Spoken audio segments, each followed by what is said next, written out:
Lady Sneerwell, Mrs. Candor, Crabtree, Sir Benjamin Backbite, and Surface. Lady Sneerwell. Nay, positively, we will hear it. Surface. Yes, the epigram by all means. Sir Benjamin. Oh, plague on uncle, 'tis mere nonsense. Crabtree.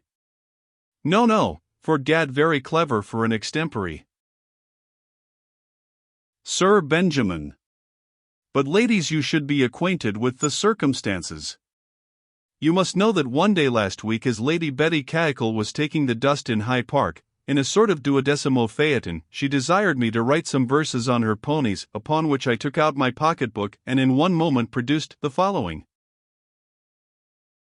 Sure never were seen two such beautiful ponies, other horses or clowns, and these macaronis, nay, to give 'em this title, I'm sure isn't wrong, their legs are so slim and their tails are so long. Crabtree. They're ladies, done in the smack of a whip and on horseback too. Surface.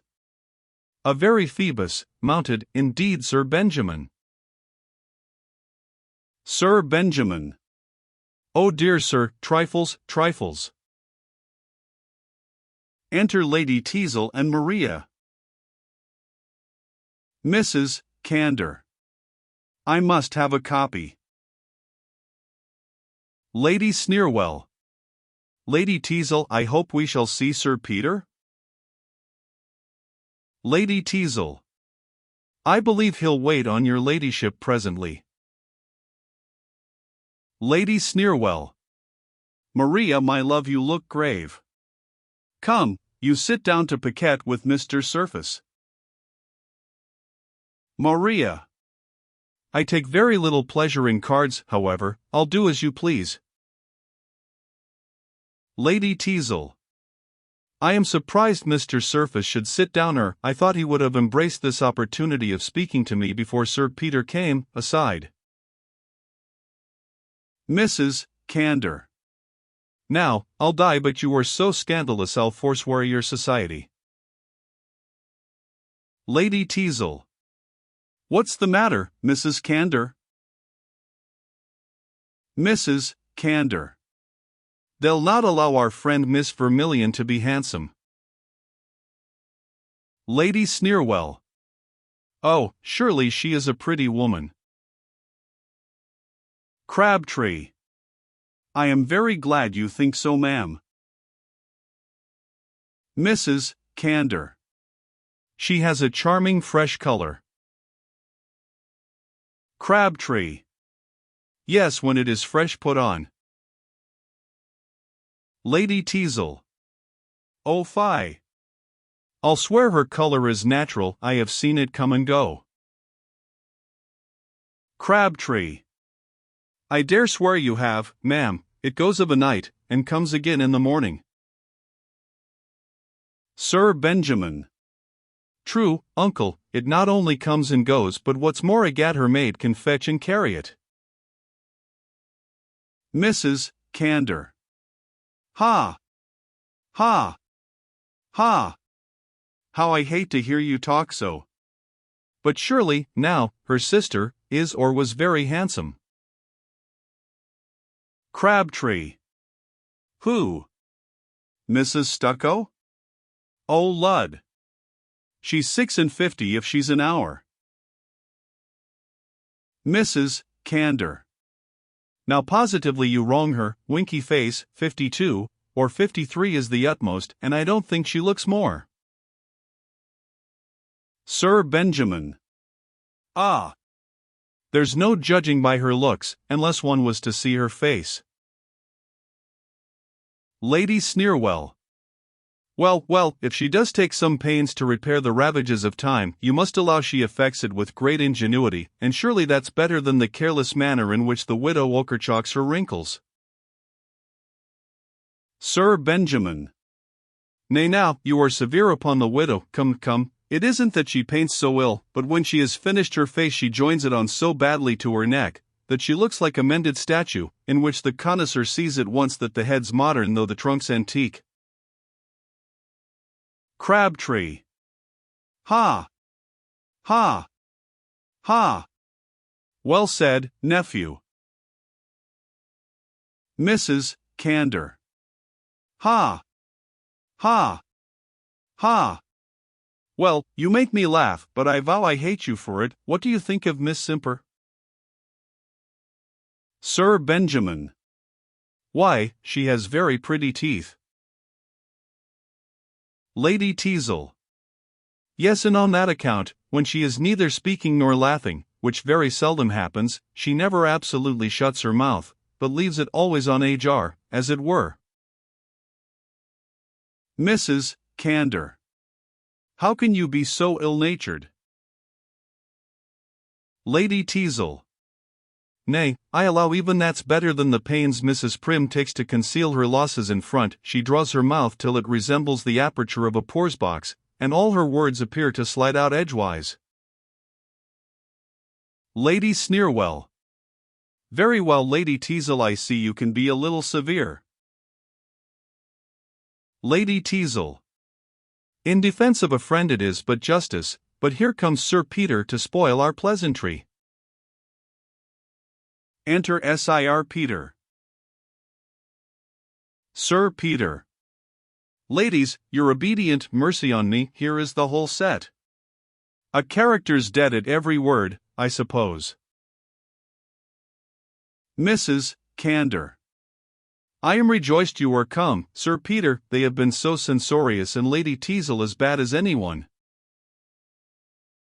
Sir Peter. That must be very distressing to you, Mrs. Candor, I dare swear. Mrs. Candor. Oh, they will allow good qualities to nobody, not even good nature to our friend Mrs. Percy. Lady Teazle. What, the fat dowager who was at Mrs. Quadrille's, last night? Lady Sneerwell. Nay, her bulk is her misfortune, and when she takes such pains to get rid of it, you ought not to reflect on her.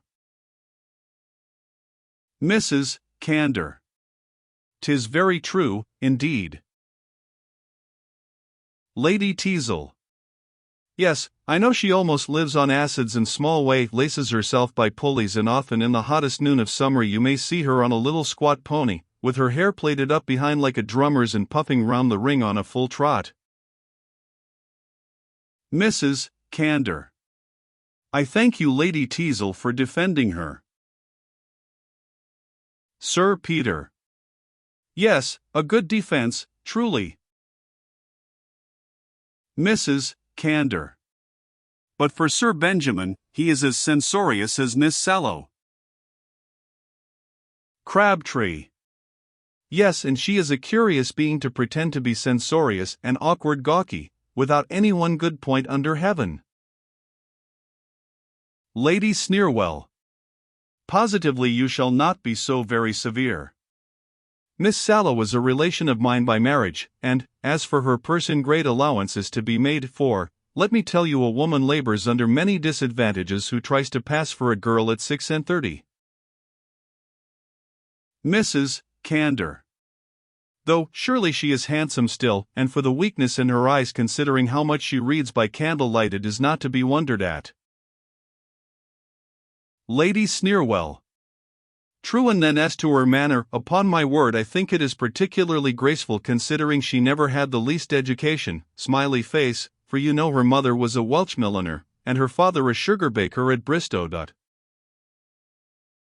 Sir Benjamin. Ah! You are both of you too good-natured. Sir Peter. Yes, damned good-natured. Her own relation. Mercy on me. Aside. Mrs. Candor. For my part, one own I cannot bear to hear a friend ill spoken of. Sir Peter. No, to be sure. Sir Benjamin. Ah, you are of a moral turn, Mrs. Candor, and can sit for an hour to hear Lady Stucco talk sentiments. Lady Sneerwell. Nay, I vow Lady Stucco is very well with the dessert after dinner, for she's just like the Spanish fruit one cracks for mottos made up of paint and proverb. Mrs. Candor. Well, I never will join in ridiculing a friend, and so I constantly tell my cousin Obel, and you all know what pretension she has to be critical in beauty. Lady Teazle. Oh, to be sure she has herself the oddest countenance that ever was seen. 'Tis a collection of features from all the different countries of the globe. Sir Benjamin. So she has indeed an Irish front. Crabtree. Caledonian locks. Sir Benjamin. Dutch nose. Crabtree. Austrian lips. Sir Benjamin. Complexion of a Spaniard. Crabtree. And teeth a la chinoise. Sir Benjamin. In short, her face resembles a table d'hôte at Spa, where no two guests are of a nation. Crabtree. Or a congress at the close of a general war, wherein all the members even to her eyes appear to have a different interest, and her nose and chin are the only parties likely to join issue. Mrs. Candor. Ha! Ha! Ha! Sir Peter. Mercy on my life, a person they dine with twice a week. Aside. Lady Sneerwell. Go, you are a couple of provoking toads. Mrs. Candor. Nay, but I vow you shall not carry the laugh off so, for give me leave to say, that Mrs. Ogle. Sir Peter. Madam, I beg your pardon, there's no stopping these good gentlemen's tongues, but when I tell you, Mrs. Candor, that the lady they are abusing is a particular friend of mine, I hope you'll not take her part. Lady Sneerwell. Ha! Ha! Ha! Well said, Sir Peter, but you are a cruel creature, too phlegmatic yourself for a jest and too peevish to allow wit in others. Sir Peter.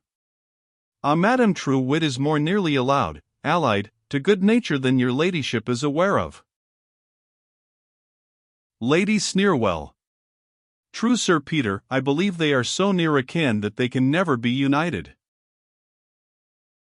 Sir Benjamin. Oh, rather, madam, suppose them man and wife, because one seldom sees them together. Lady Teazle. But Sir Peter is such an enemy to scandal, I believe he would have it put down by Parliament. Sir Peter. For heaven! Madam, if they were to consider the sporting with reputation of as much importance as poaching on manors, and pass an act for the preservation of fame, there are many would thank them for the bill. Lady Sneerwell. O Lud! Sir Peter, would you deprive us of our privileges? Sir Peter. Aye, madam, and then no person should be permitted to kill characters or run down reputations, but qualified old maids and disappointed widows. Lady Sneerwell. Go, you monster. Mrs. Candor. But sure you would not be quite so severe on those who only report what they hear. Sir Peter.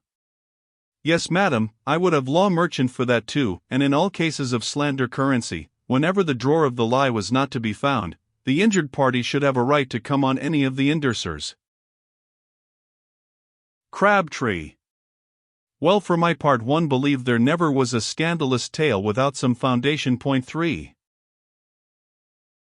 Lady Sneerwell. Come, lady, shall we sit down to cards in the next room? Enter servant, whispers Sir Peter. Sir Peter. I'll be with them directly.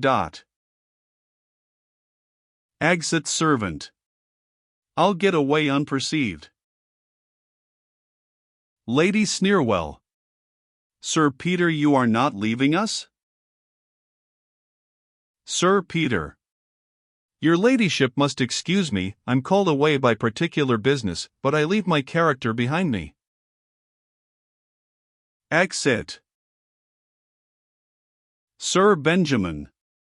Well, certainly Lady Teazle, that lord of yours is a strange being. I could tell you some stories of him would make you laugh heartily if he weren't your husband. Lady Teazle. Oh, pray don't mind that, come do let's hear 'em. Join the rest of the company going into the next room. Surface. Maria, I see you have no satisfaction in this society. Maria. How is it possible I should? If to raise malicious smiles at the infirmities or misfortunes of those who have never injured us be the province of wit or humor, heaven grant me a double portion of dullness. Surface. Yet they appear more ill-natured than they are, they have no malice at heart. Maria. Then is their conduct still more contemptible, winky face, for in my opinion, nothing could excuse the intemperance of their tongues but a natural and ungovernable bitterness of mind. Surface. Undoubtedly, madam, and it has always been a sentiment of mine, that to propagate a malicious truth wantonly is more despicable than to falsify from revenge. But can you, Maria, feel thus, or others, and be unkind to me alone, nay, as hope to be denied the tenderest passion? Maria. Why will you distress me by renewing this subject? Surface. Ah! Maria. You would not treat me thus and oppose your guardian Sir Peter's wishes, but that I see that my profligate brother is still a favored rival. Maria. Ungenerously urged, but whatever my sentiments of that unfortunate young man are, be assured I shall not feel more bound to give him up because his distresses have sunk him so low as to deprive him of the regard even of a brother. Surface. Nay, but Maria, do not leave me with a frown, by all that's honest, I swear Gad's life. Here's Lady Teazle, you must not, no you shall, for though I have the greatest regard for Lady Teazle. Maria. Lady Teazle. Surface. Yet were Sir Peter to suspect. Enter Lady Teazle, and comes forward. Lady Teazle. What's this, pray, do you take her for me? Child, you are wanted in the next room. What's all this, pray? Surface. Oh, the most unlucky circumstance in nature. Maria has somehow suspected the tender concern I have for your happiness, and threatened to acquaint Sir Peter with her suspicions, and I was just endeavoring to reason with her when you came. Lady Teazle. Indeed, but you seem to adopt a very tender mode of reasoning. Do you usually argue on your knees? Surface. Oh, she's a child, and I thought a little bombast, but Lady Teazle, when are you to give me your judgment on my library as you promised? Lady Teazle. No, I begin to think it would be imprudent, and you know I admit you as a lover no farther than fashion requires. Surface. True, a mere platonic cicisbeo, what every London wife is entitled to. Lady Teazle. Certainly one must not be out of the fashion, however, I have so much of my country prejudices left, that, though Sir Peter's ill humour may vex me ever so, it never shall provoke me to. Surface. The only revenge in your power, while I applaud your moderation. Lady Teazle. Go, you are an insinuating hypocrite, but we shall be missed, let us join the company. Surface. True, but we had best not return together. Lady Teazle. Well, don't stay, for Maria shan't come to hear any more of your reasoning, I promise you. Exit. Surface. A curious dilemma truly my politics have run me into. I wanted at first only to ingratiate myself with Lady Teazle that she might not be my enemy with Maria, and I have, I don't know how, become her serious lover, so that I stand a chance of committing a crime I never meditated, and probably of losing Maria by the pursuit. Sincerely, I begin to wish I had never made such a point of gaining so very good a character, for it has led me into so many cursed rogueries that I doubt I shall be exposed at last. Exit.